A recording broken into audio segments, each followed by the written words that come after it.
hariku cerah. Ketemu lagi. Jumpa lagi. Kalau kamu misalnya follow saya di Instagram atau di Facebook berteman, kamu pasti tahu kalau saya itu lagi sering banget posting hidup gak sih? Posting video cover nyanyi. Karena apa? Ya karena saya nggak tahu mau ngapain. Saya nggak tahu mau ngapain. Bukan nggak tahu mau ngapain sih, tapi bentar. Ya, udah mendingan.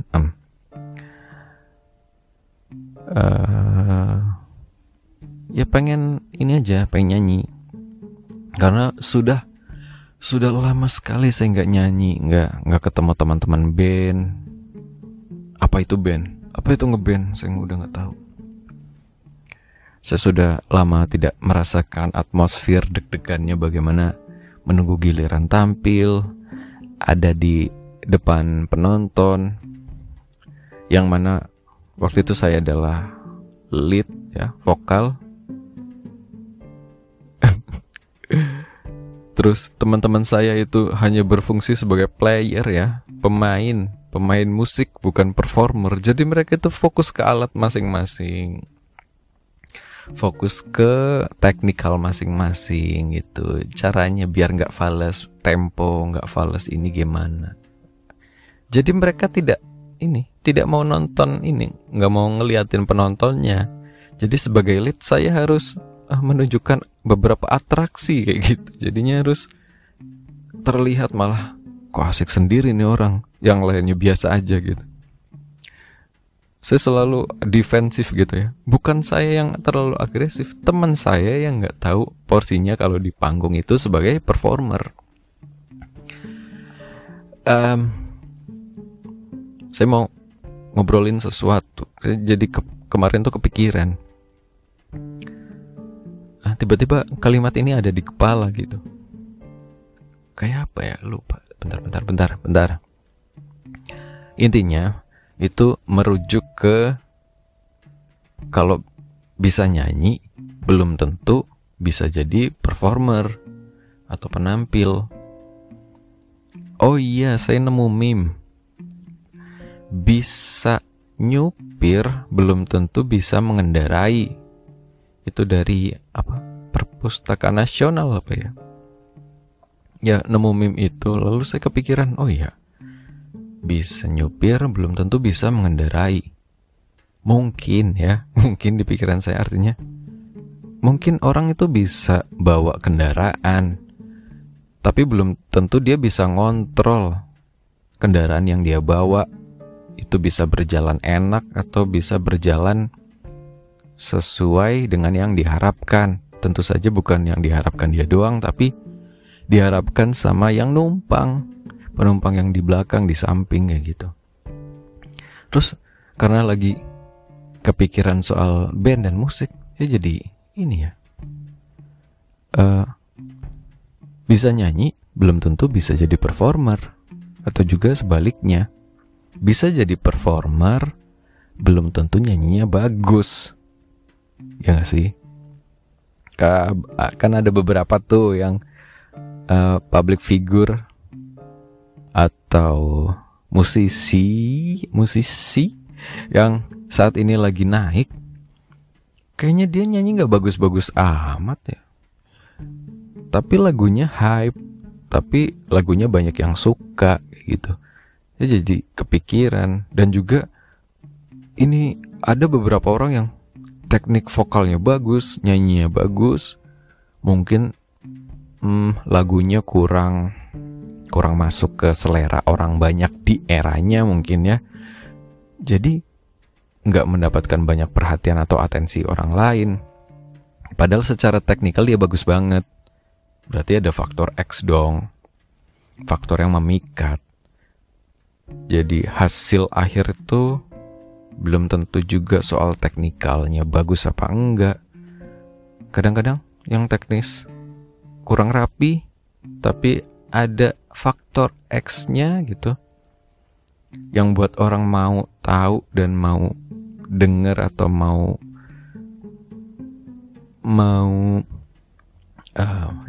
inilah mau menikmati kayak gitu, ya jadi aja. Tapi ketika ada yang udah dipikirin secara teknis banget, udah rapi, harus seperti ini, soundnya, stepnya harus kayak gini. Tapi mungkin ada yang missing, atau mereka nggak punya faktor X, atau nggak ada yang menonjol deh, paling nggak rata aja gitu semua. Jadi nggak kemana-mana. Mungkin ya kayak gitu. Saya jadi kepikiran itu sih. Kamu sebutin aja, coba siapa penyanyi yang kira-kira itu suaranya nggak terlalu bagus amat, cuma terkenal dan lagunya bagus mungkin, atau lagunya banyak yang suka. Saya kasih contoh satu ya. Baskara. Kamu tahu dari band mana kan? Ya gitu deh. Ya mungkin itu karakter. Kalau saya bilang sih ya kalau lihat tutorial menyanyi di YouTube, katanya kan semua orang bisa nyanyi, tapi urusan bagus bukan bagus ya. Kalau teknis itu bisa dipelajari, tapi kalau misalnya karakter juga bisa dibentuk. Tapi untuk urusan masuk ke selera semua orang atau enggak, itu hal yang lain. Mungkin secara teknis suaranya bagus, merdu, bulet, tapi kayaknya yang lain juga ada deh yang kayak gitu. Gak ada yang beda gitu. Yang gak masuk juga. Kadang gak masuk tapi gak menempel di kepala orang lain. Bisa jadi kayak gitu. Atau ya kalau kasusnya yang itu Baskara itu, secara lagu dia bagus, marketingnya kayaknya juga bagus, tim digitalnya kayaknya juga bagus, tim kontennya bagus.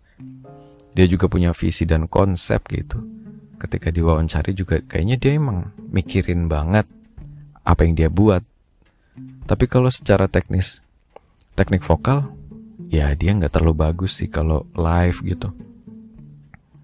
Menurut saya loh ya, bukan nggak bagus, tapi ya bukan selera saya aja kayak gitu buat seorang vokal gitu, vokalis atau penyanyi, kayaknya kurang. Tapi untuk performer, ya buktinya dia punya banyak fans dan antusias yang nonton tuh banyak gitu, berarti kan dia berhasil. Dia menarik bagi banyak orang, dan menarik bagi banyak orang berarti apa yang bisa dia bikin, bisa dia buat itu bisa dia salurkan dengan masif ke banyak orang juga. Jadi banyak orang yang bisa menikmati atau mendengarkan suaranya. Suara literally suara dia nyanyi atau suara dia beropini kayak gitu. Ya gitu sih. Berarti kita tuh butuh faktor X kali ya buat ya paling nggak berbeda gitu dari orang lain. Kayak misalnya kamu ngamatin gak sih kalau misalnya di kelas, dalam satu kelas itu ada beberapa tipe anak. Yang paling diingat guru tuh namanya tipe anak yang mana? Ayo silakan kamu pikir dan jawab. Saya hitung 1, 2, 3. Ya, coba jawab. Ya, anak nakal. Yang paling diingat guru namanya itu biasanya anak-anak yang bermasalah. Kenapa? Karena anak-anak bermasalah ini nih paling menonjol karena sifatnya paling aneh, paling susah diatur mungkin ya. Lalu karena itu, karena emang pembuat onar atau nggak suka patuh gitu, bikin masalah, akhirnya ini bocah ini namanya siapa? Akhirnya si guru itu niteni. Apa itu niteni? Nandain. Oh, nih anaknya nih siapa namanya? Eko ya. Eko tuh anaknya kayak gini. Ada imaging personanya itu kayak gini. Akhirnya kebawa terus. Eko jangan nakal. Terus setiap hari di kelas berisik. Eko ini. Akhirnya diingat terus. Yang keinget yang nakal. Sama yang pinter, ranking 1 kayak gitu. 1 atau 2 mungkin. Kalau yang udah ranking 4 sampai 10 sampai harapan 1, harapan 2 itu kayaknya udah enggak. Udah masuk ke tipe-tipe murid kayak saya. Yang biasa aja. Yang pinter banget enggak, nakal banget enggak gitu. Average people. Itu paling susah buat diingat. Ya karena tidak ada momentum yang pas gitu buat introducing karakter kamu gitu. Makanya kadang-kadang anak-anak yang lagi puber, mencari jati diri, dan mungkin punya beberapa masalah gitu di keluarganya, itu eksistensialisme,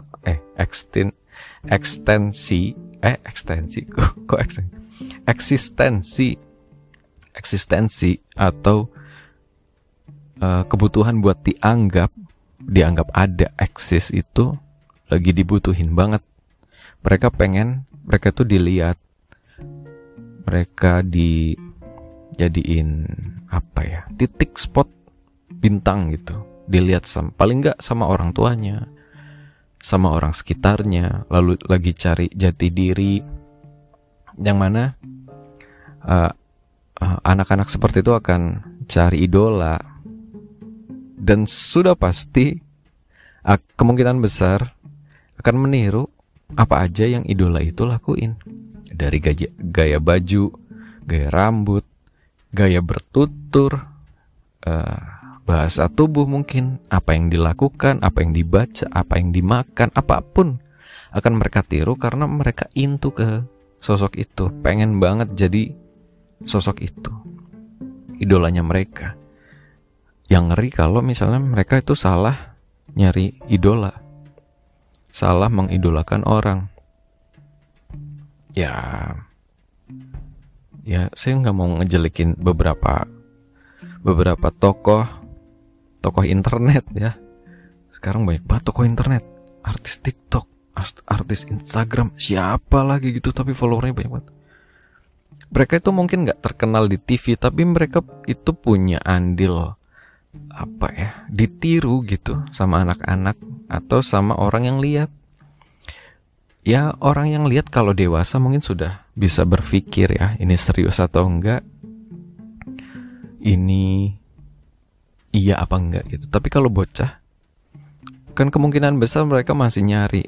Mereka mungkin percaya kalau misalnya mereka mungkin percaya kalau misalnya itu Deddy Corbuzier adalah dewa gitu, apa gimana gitu. Mereka akan percaya, mungkin mereka akan masih percaya kalau siapa tuh yang Sunda Empire itu beneran gitu. Ya bisa jadi karena mereka kan nggak tahu dan belum tertata gitu. Mungkin ya sebagian besar, nggak semuanya, mungkin di umur-umur mereka belum tertata cara berpikir secara sistemik, atau membedakan referensi yang bisa diambil sama yang enggak kayak gitu. Ya parahnya kalau misalnya mereka nggak bisa menemukan idola yang tepat, lalu mengambil sesuatu yang bagus dari idola mereka, ya jadi susah lagi. Saya kan ngajar juga, terus yang saya dapat dari pembelajaran online adalah sebagian besar dari anak-anak ini jadi pinter bohong. Ini kasusnya di lingkup saya ya, bukan secara menyeluruh kayak gitu. Mereka jadi pinter bohong gitu. Karena banyak banget kalau pas sebelum ujian kemarin kan harus merampungkan semua tugas. Kamu harus ngirim tugas, nilai tugas kamu belum masuk. Tapi orang tua yang dipanggil dan datang atau dihubungi itu bilang kata anaknya sudah gitu. Sudah apanya, ini masih kosong. Ternyata dia bohong tuh anak. Sebagian besar, bukan salah satu. Berarti ada yang salah ini. Ada yang salah. Ada yang salah. Saya jadi kepikiran karena saya ngamatin sih ya, bocah-bocah umur segitu. Itu tuh ke sosmed itu sangat into lagi sih, saya lagi bilang into terus, sangat dekat dengan dunia internet, terutama sosmed. Mungkin di layer yang paling dasar gitu, di layer yang paling awal, ya make doang, nggak tahu ini algoritmanya atau cara bekerja sosmed itu seperti apa, mungkin belum tahu. Mustahil kayak gitu kalau mereka itu nggak pegang HP. Ya kecuali emang beberapa kasus emang kurang mampu atau ya seperti itulah. Tapi kalau sebagian besar kayaknya HP-nya baru-baru. Dan teknologi makin kesini, dengan teknologi yang makin tinggi, harga makin terjangkau, kuota makin murah, kuota internet. Kayaknya mereka ini deh sebenarnya bisa. Itu cuma agak rada punya rasa, kayaknya aku pengennya kayak gini aja deh, gak usah yang formal atau di jalur yang tepat kayak gitu. Kadang saya bingung, idolanya siapa gitu. Kadang saya tanya, kamu nonton gaming YouTube gaming gak? Channel apa gitu. Saya pengen tanya itu. Karena kalau mereka lihat, pasti mereka meniru apa yang pemilik channel itu lakukan, bilang, itu sudah pasti. Dan ngomong-ngomong itu, soal game, saya ini agak mungkin dilematis sendiri atau gimana ya. Saya nggak terlalu terimpress gitu sama game-game online yang mobile. Bukan karena saya meremehkan, susah loh main PUBG atau main Dota itu saya nggak bisa. PUBG juga kalah mulu. Free Fire belum pernah sih, tapi mirip-mirip PUBG lah. Sebenarnya susah. Cuma yang saya nggak suka adalah yang jadi obrolan atau perdebatan adalah soal how to win. Bagaimana cara untuk menang, bagaimana cara untuk mengalahkan, bagaimana caranya untuk membunuh atau mematikan. Kamu harus die, kamu harus menyerah. Saya yang menang, kamu harus di kaki saya gitu. Lalu dengan ada rasa dorongan seperti itu, rasa ingin menang yang tinggi, tapi ternyata sistem dalam game itu tidak mempersilahkan kamu untuk segitu mudahnya gitu. Kalau kamu mau menang, kamu harus upgrade senjata. Upgrade senjata itu dengan uang beneran, ngisi top up, diamond apa, koin atau mata uang apa gitu, baru kamu bisa. Dengan senjata itu, kamu bisa membunuh lebih cepat, lebih banyak, lebih mudah mungkin. Atau dengan armor ini, kamu bisa bertahan lebih kuat, lebih tough, ya bla bla bla bla gitu. Jadinya apa? Ketika anak sudah dipancing dengan game gratisan itu, sedangkan sistemnya adalah pay to win atau gacha itu kocokan ya. Misalnya kita beli diamond 2, dapat tiket gacha 1. Kita udah beli 2 diamond dengan duit asli, lalu dapat 2 diamond itu jadi uang digital kan, virtual, buat kita beli, tukerin ke 1 tiket gacha. Lalu tiket gacha itu misalnya buat dapetin skin itu kayak baju kayak gitu, baju-baju ya biasanya ada momen tertentu, bajunya tokoh apa kayak Resident Evil atau apa kayak gitu, buat dapetin itu aja. Atau buat dapat senjata yang biasanya kamu akan diiming-imingi oleh senjata yang kekuatannya itu gede banget. Tapi ketika kamu bayar 1 tiket gacha, kan kocokan, hadiah utamanya adalah senjata gede itu, tapi belum tentu sekali kocok dapat itu, bisa jadi dapat yang hadiah receh gitu. Nah itu sistem gacha dan pay to win-nya yang saya nggak suka. Bukan hanya ngabisin duit orang tua, tapi mindset bocah ya.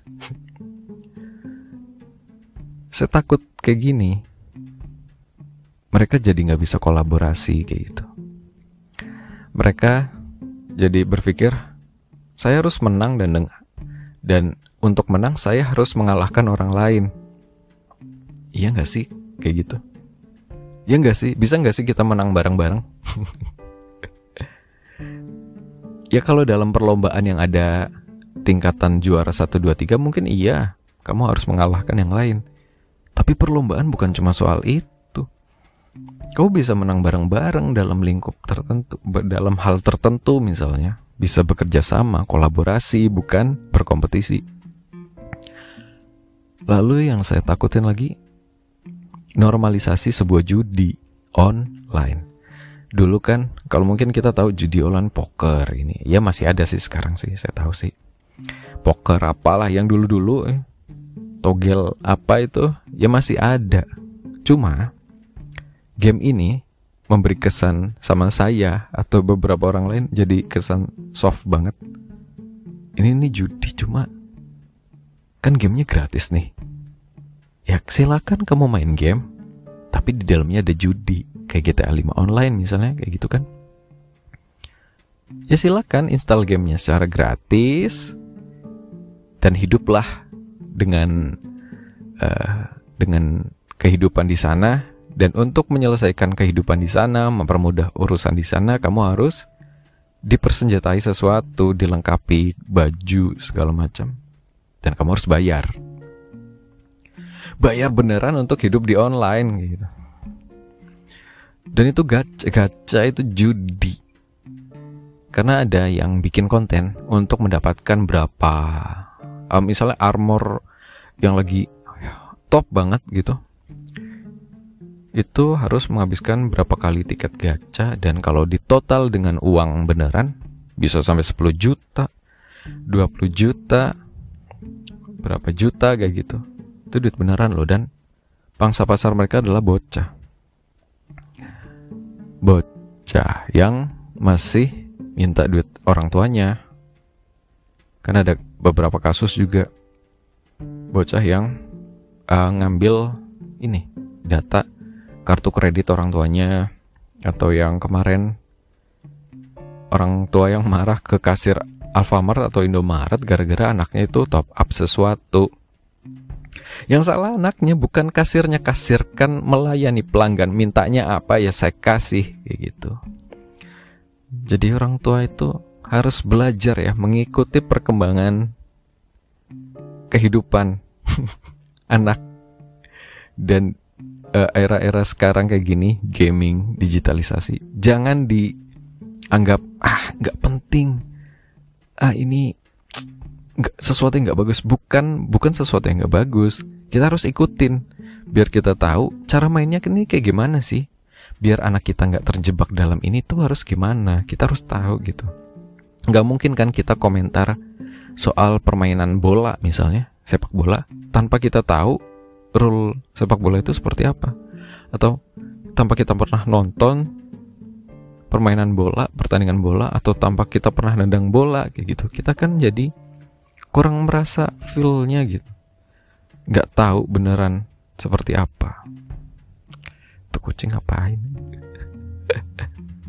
Duh, sorry nih, saya rekaman di mobil dan kucing saya tuh lagi agak rese. Entah dia puber atau pengen kawin. Ya seperti itu deh. Udah hampir setengah jam. Ya saya mau ngomongin itu aja. Mungkin buat kamu yang punya adik atau orang tua punya anak, ya kita bisa sama-sama saling mengingatkan dan saling mengikuti perkembangan gitu. Kapan-kapan saya pengen ngajak ngobrol seseorang deh soal parenting atau soal pernikahan. Saya pengen tanya, ketika saya ngangkat sebuah tema, saya nggak pengen jadi narasumber. Saya pengen ya kayak kamu, kepo, pengen tahu informasinya.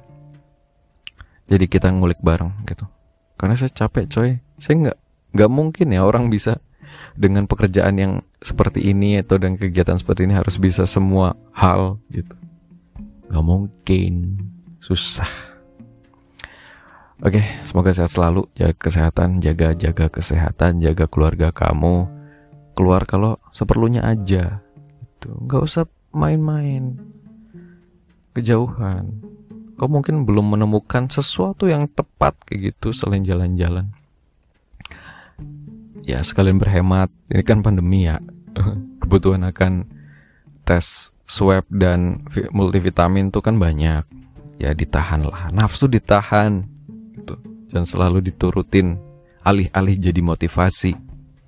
Ya, ini udah rese banget nih ya. Saya mau udahan dulu. Oke, sampai ketemu lagi di episode selanjutnya Alfa Bicara Podcast. Signing out. Bye-bye.